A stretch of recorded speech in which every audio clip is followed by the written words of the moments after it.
Hello, Smartligenius viewers. Ever wondered what the very first internet search engine was? Today, we're taking you on a journey back in time to discover the origins of the tool that revolutionized the way we find information online.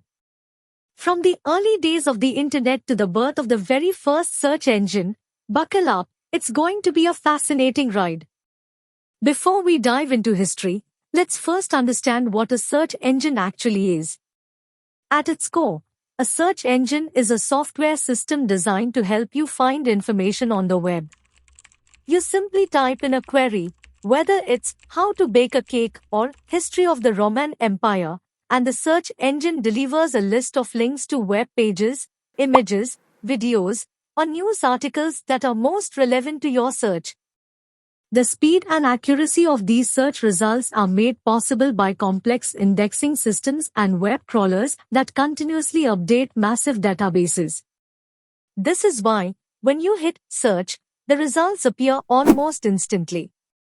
The idea of an information retrieval system dates back long before the internet was even a concept. In 1945, an American engineer named Vannevar Bush envisioned a device called the Memex.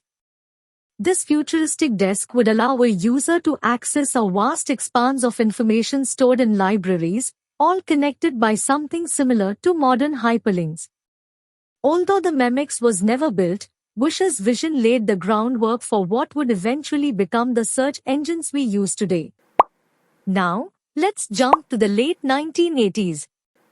Before the World Wide Web even existed, there were already some early attempts at creating search systems.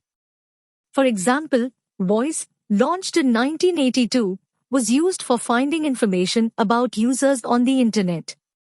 And in 1989, the Nobot Information Service allowed for multi-network user searches.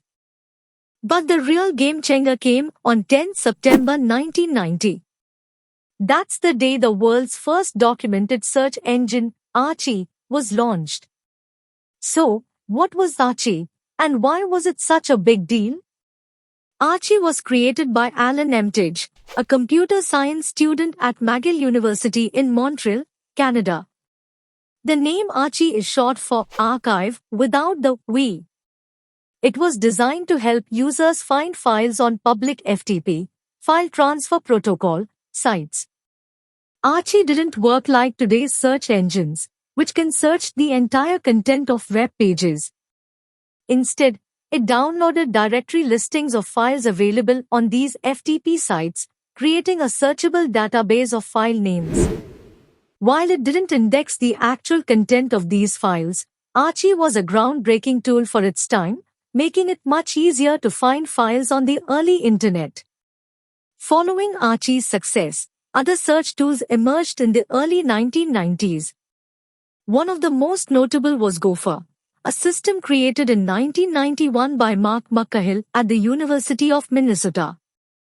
Gopher made it easier to navigate the internet, and soon after, two search programs, Veronica and Jughead, were developed to search through Gopher's file names and titles.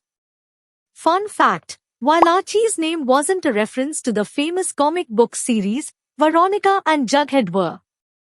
These tools were part of a new wave of search engines that was slowly shaping how we accessed information online.